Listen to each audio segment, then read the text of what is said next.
welcome to Wednesday's edition of CNN Student News. 10 minutes of current events coverage is coming your way. First up, a shakeup at the U.S. Transportation Security Administration.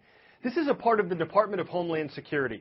The TSA is responsible for protecting America's transportation systems, and its acting administrator, Melvin Caraway, has been reassigned to another job. Why?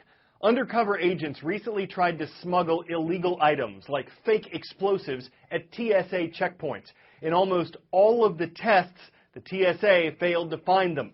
It's since been directed to take a number of steps to make sure this doesn't happen again. A Homeland Security spokesperson says these reports never look good out of context, but that they're important in the continual evolution of airline security. The Department of Homeland Security discovered TSA officers failed 95% of the time during undercover operations.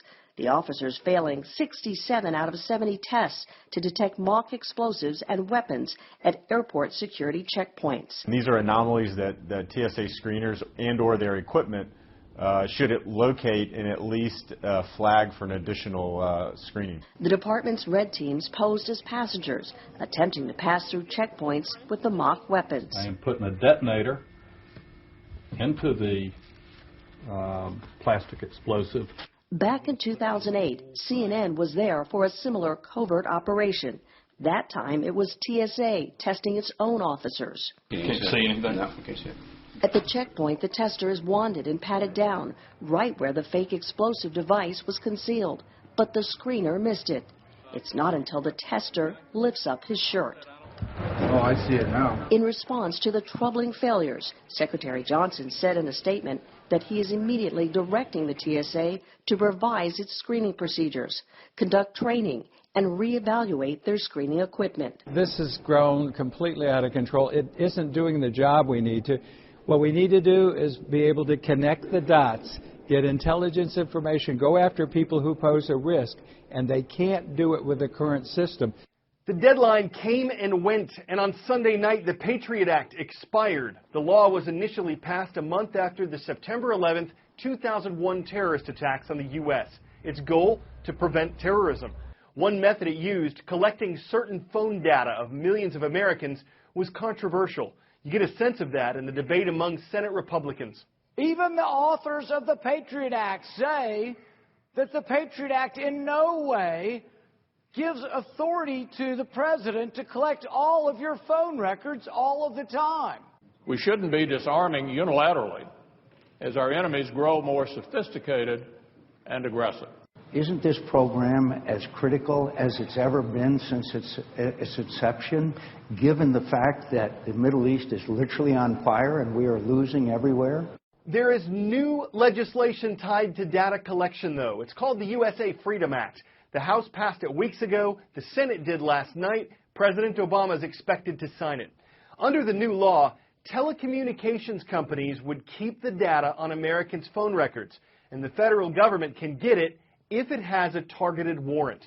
Because the law gives the government 6 months to transition from the old system to the new, its telephone data collection could continue during that time.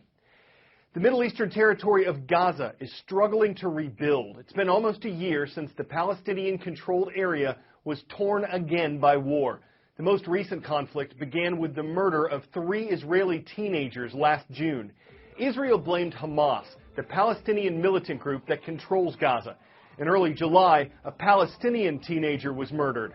Rocket attacks from Gaza into Israel increased, and Israel launched an operation targeting Hamas forces in Gaza.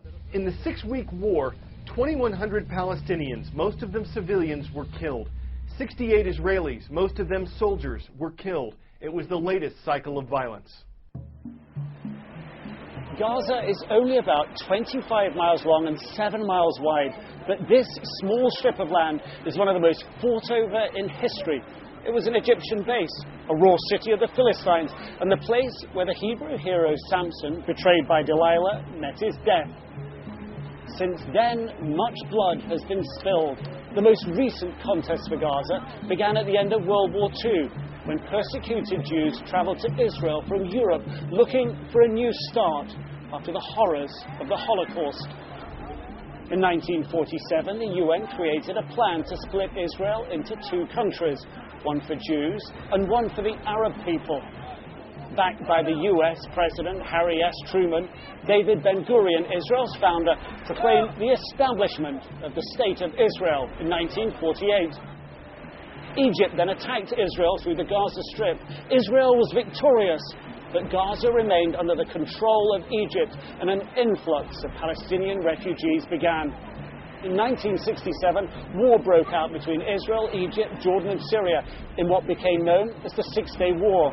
Israel seized the Gaza Strip and held it for about 40 years.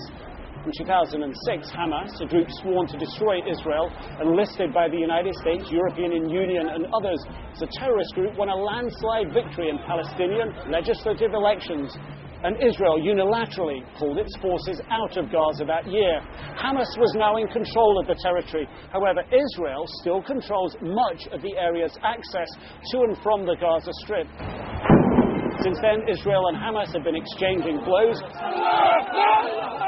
Israel maintains Hamas is a violent terror organization, while Hamas says they represent an oppressed people being victimized by the Jewish state.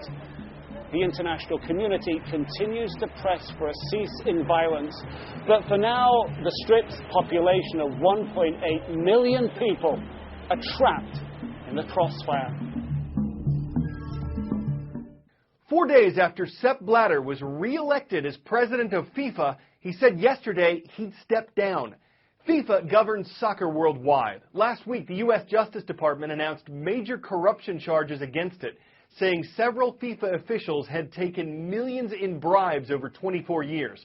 President Blatter was not one of those accused, but he says he doesn't feel he has the support from the entire world of soccer and that FIFA needs a profound overhaul. He plans to stay on until his successor is elected.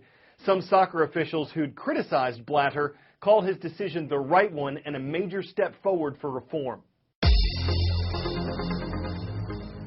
So who's watching this Wednesday? It's time for the roll call. Broad Creek Middle School is in Newport, North Carolina, and the Bulldogs are online in the Tar Heel State. From St. Joseph, Michigan, the Great Lakes State, we've got the Bears here from St. Joseph High School. And at another St. Joseph, the St. Joseph Villa Academy, hello to our viewers in Cincinnati, Ohio. According to textinganddrivingsafety.com, our eyes are off the road for at least 5 seconds whenever we text and drive. So at 55 miles per hour, it's like driving the length of a football field without looking. A significant majority of American high school students have phones. Because most of them probably want to live to be 100, Dr. Gupta is making some calls. Texting and driving is one of these real concerns that we can actually do something about. We know, for example, every year there are around 100,000 texting while driving accidents. When you're texting and driving, your reaction time decreases, your concentration decreases. Some people have likened it to driving with a blood alcohol level of 0.08. Just like they say, you don't let friends drive drunk. You don't let friends drive while texting either. There are various state laws in place to limit texting and driving. Obviously, there are traffic tickets that are being given. There's also been some really interesting technologies, everything from automatic replies from your phone if someone is calling or texting or emailing you, to even devices that will monitor how fast the phone is moving within your car. If it gets over a certain speed limit, the phone becomes deactivated. Your best bet, something I've started doing as well, is just put the phone out of reach. However long it takes you to get home, most of those calls, those emails, those texts, they can wait. It's a good way to try and live to 100.